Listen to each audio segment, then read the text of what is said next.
Oi, gente, seja bem-vindo ao meu canal. Se você é novo por aqui, eu costumo falar sobre casos criminais reais nas quartas e em algumas sextas eu falo sobre mitos e lendas enquanto me maquio. E se você caiu nesse vídeo de paraquedas, eu tô fazendo uma semana especial de Halloween, chamada Halloweek, onde já tivemos 5 vídeos de casos criminais e os 2 últimos serão do mitos e lendas, também relacionados ao Halloween. Então, se você gosta desse tipo de conteúdo, não se esqueça de se inscrever e deixar seu like, que é muito importante para a divulgação do canal. E também me segue lá no Instagram, que eu tô fazendo bastante conteúdo de maquiagem. Agora eu tô me arriscando aí um pouco em maquiagem artística. Então, se você tem interesse, dá uma olhadinha lá. E a história que eu vou contar hoje pra vocês é a origem do Halloween.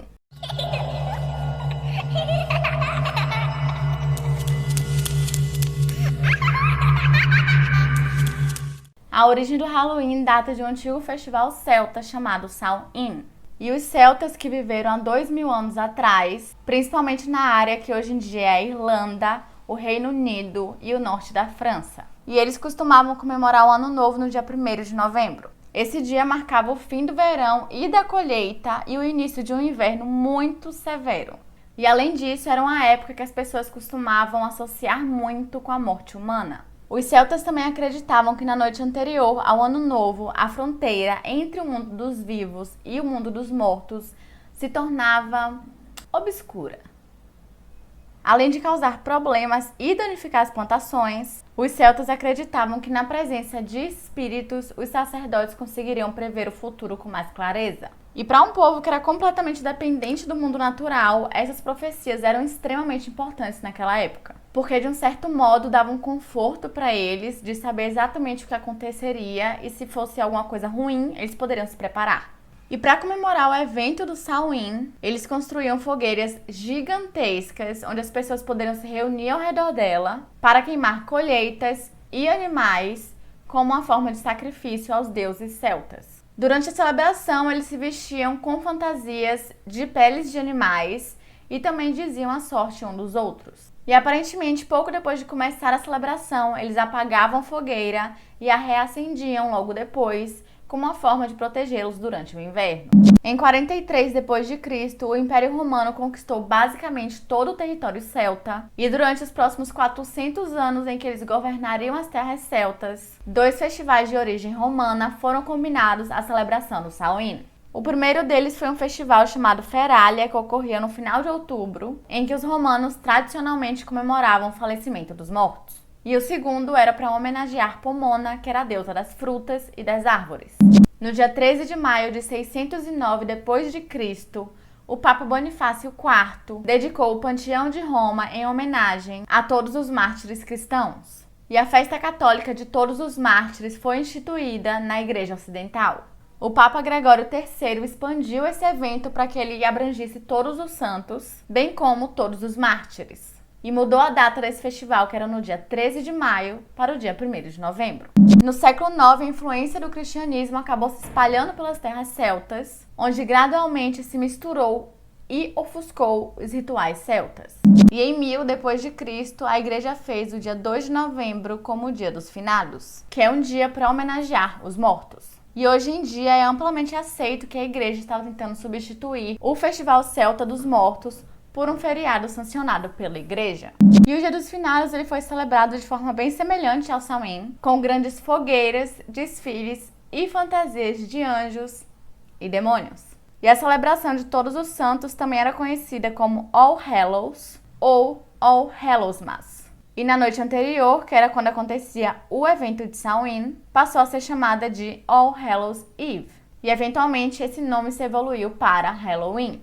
A celebração de Halloween ela chegou a ser extremamente limitada na Nova Inglaterra por causa dos rígidos sistemas e crenças protestantes que tinham lá. E por conta disso, o Halloween era muito mais aceito e comum em Maryland e nas colônias do Sul. E à medida que as crenças e os costumes de diferentes grupos étnicos europeus e dos índios americanos se mesclavam, uma versão distintamente americana do Halloween começou a surgir. As primeiras celebrações incluíram as festas de brincadeiras, que eram basicamente eventos públicos para celebrar a colheita. E nessas festas, os vizinhos se reuniam e contavam várias histórias de terror, além de verem a sorte um dos outros e também dançar e cantar. E em meados do século XIX, essas festividades começaram a se tornar algo comum, mas o Halloween ainda não era comemorado em todo o país.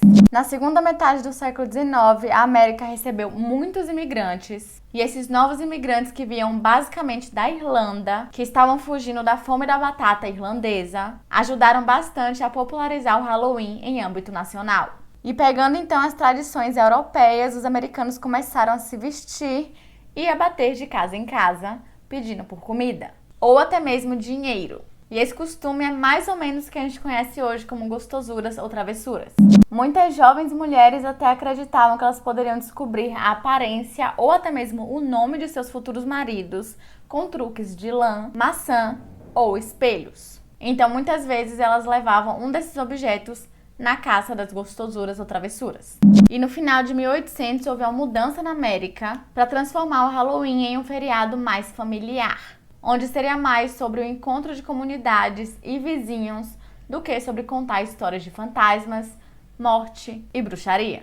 E na virada do século, as festas para crianças e adultos acabaram se tornando a forma mais comum de se comemorar esse dia. E realmente passou a se tornar uma festa bem familiar, cheia de jogos, comidas e fantasias.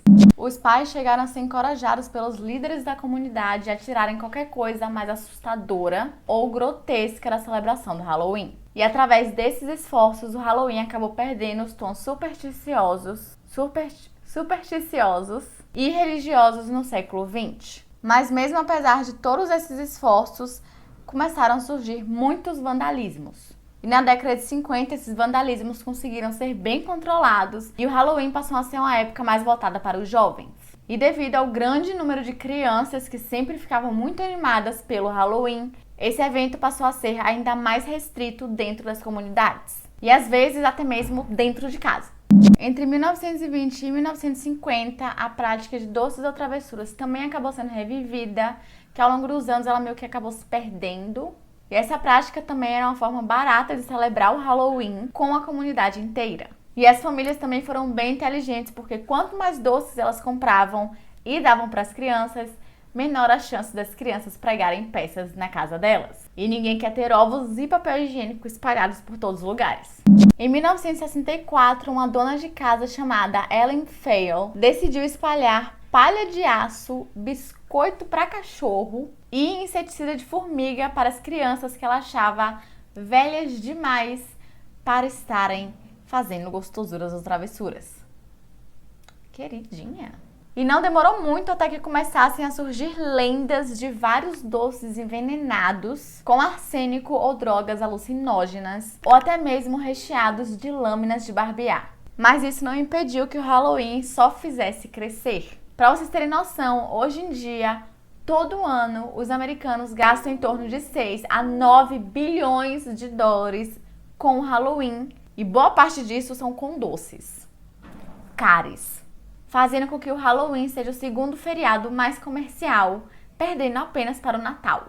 Hoje em dia, quando chega o Halloween, uma coisa que a gente sempre associa a essa época do ano são os morcegos. E essa relação já acontece há muitos anos. Porque quando os celtas acendiam as fogueiras, essas fogueiras atraíam insetos que atraíam os morcegos. E não demorou muito até que as pessoas começassem a relacionar os morcegos como sendo um presságio de morte. Por exemplo, a mitologia da Nova Escócia observa que, se um morcego se instalar em sua casa, um homem da família irá morrer, e se ele voar, uma mulher irá morrer. Ou seja, alguém vai morrer. Outra coisa que se tornou a marca registrada do Halloween são as abóboras iluminadas, né? Que a pessoa vai lá, compra a abóbora, tira tudo de dentro, corta o olho, corta a boca e coloca uma vela dentro. E essas abóboras iluminadas são chamadas de Jack-o'-lanterns. E esse nome vem de um conto irlandês de um homem chamado Stingy Jack. E os irlandeses, quando imigraram para a América, que é o lar da abóbora, ela acabou se tornando parte integrante do Halloween, porque, se eu não me engano, na Irlanda, o nabo que fazia esse papel. De acordo com a história, o Stingy Jack teria chamado o diabo para tomar um drink com ele. E fiel ao seu nome, Stingy Jack, ele não queria pagar a conta, ele queria que o diabo pagasse tudo sozinho. E então, de alguma forma, ele conseguiu convencer o diabo a se transformar em uma moeda para que ele então usasse essa moeda para pagar por sua bebida. E se aproveitando da boa vontade do demônio, ele pegou a moeda, que agora, né, era o Satanás, e colocou no bolso onde tinha uma moeda de prata, o que impedia com que o diabo voltasse à sua forma original, sendo então uma moeda para sempre. Jack, depois de um tempo, decidiu libertá-lo, porém com uma condição, de que ele não incomodaria caso Jack morresse e também não voltaria para pegar sua alma. E então um ano passou e novamente Jack conseguiu enganar o diabo. Como eu não faço a menor ideia, eu não consegui encontrar essa informação em lugar nenhum. Dessa vez ele o convenceu a subir em uma árvore para pegar uma fruta. E enquanto o Satã estava lá em cima, Jack desenhou uma cruz na árvore, fazendo com que ele não pudesse mais sair de lá. Pelo menos até que ele prometesse que não incomodaria Jack pelos próximos 10 anos. E com o passar do tempo, Jack acabou morrendo, só que Deus se recusava a fazer com que uma pessoa tão desagradável subisse para o céu. E o diabo, que estava extremamente chateado com o truque que Jack tinha feito com ele e também não queria quebrar sua promessa, não permitiu que ele fosse para o inferno. E então Jack foi enviado para a noite escura, onde ele apenas carregava um carvão em chamas para iluminar seu caminho. Jack então teria colocado esse carvão dentro de um nabo esculpido e vagado pela noite. E os irlandeses deram nome para essa lenda como Jack o Lanterna ou Jack o Lantern. Por falar em sucesso comercial, os filmes assustadores de Halloween têm uma longa história de sucesso de bilheteria. Os filmes clássicos de Halloween incluem, obviamente, a franquia Halloween, que foi baseada no filme original de 1978, dirigido por John Carpenter. E esse filme acabou se tornando um clássico, é gigantesco, assistam, se tornando o precursor de diversos outros filmes do gênero, como por exemplo, Sexta-feira 13, Nightmare on Elm Street e Scream. E o Halloween original fez tanto sucesso que em 2018 foi lançada uma sequência direta desse primeiro. Hoje em dia, sendo o maior feriado não cristão dos Estados Unidos, em 2010 o Halloween chegou a superar o Dia dos Namorados e a Páscoa em relação à venda de chocolates. E desde 2003, na mesma data, é celebrado aqui no Brasil o Dia do Saci, que é fruto de um projeto de lei que busca resgatar figuras do folclore brasileiro. E é isso, gente. Esse foi o vídeo de hoje. Eu espero que vocês tenham gostado. Se vocês gostaram, não se esqueça de se inscrever, deixar seu like e também me seguir lá no Instagram. E não se esqueça que se você tiver qualquer sugestão de vídeos aqui pro canal, seja de casos criminais ou de mitos e lendas, é só comentar aqui embaixo que eu anoto tudo e eu costumo trazer o mais rápido possível. E é isso. Até amanhã!